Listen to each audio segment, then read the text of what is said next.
क्या सुनिए ना कि भगवान बड़ी फुर्सत से तोहरा के बनवले बड़े।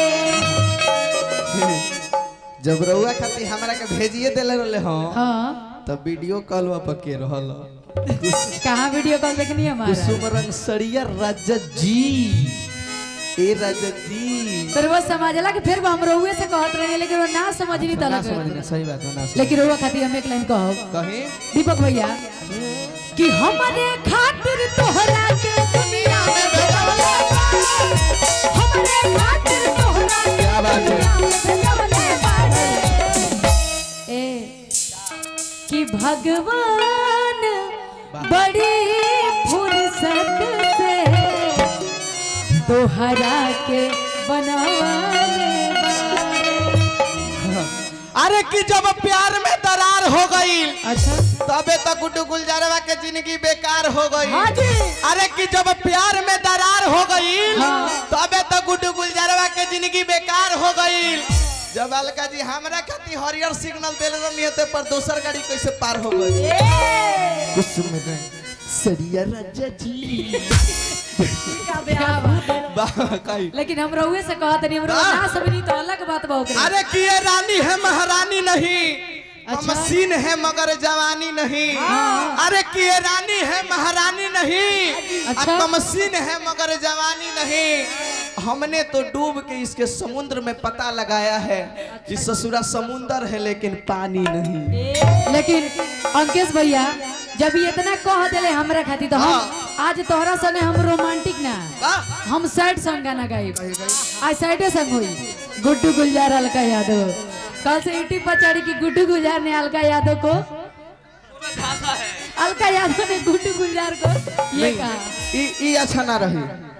ये देखिए गुड्डू गुलजार ने अलका यादव को पानी पानी कर दिया। अच्छा और ये पानी में भीग कर और पूरा अंगड़ा रही हैं तो इसी पे गुड्डू गुलजार बात कह रहे हैं। ठीक है। अरे कि घोर के मत पिया ना तारा के पिए के दियाई। अरे कि घोर के मत पिया ना तारा के पिए के दियाई। आ छूछे सतुआ फकबू त तारू में सट जाई। आई चढ़ल जवानी पर गुमान मत करे अलका जी हम नहीं करा ना त इहो एक दिन झूल के लटकिए जाई। आई कि भगवान बड़ी फुर्सत से तोहरा के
एक लाइन वाह तोहरा खातिर हाँ मान लीजिए कि हम लड़का है आप लड़की है कह दीजिए ऐसे तो भाव छाओ तो सब इनका लड़की के बाद जब मंच पर चढ़त रहे तो कुल भाव दिखा देते रहे उनके।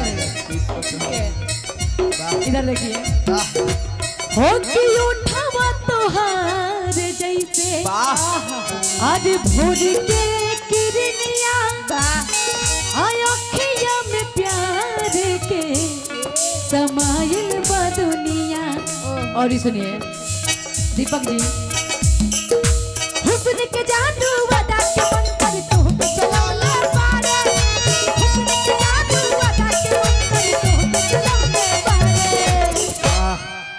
कि भगवान बड़ी फुर्सत से ए गुड्डू जी तोहरा के बनावले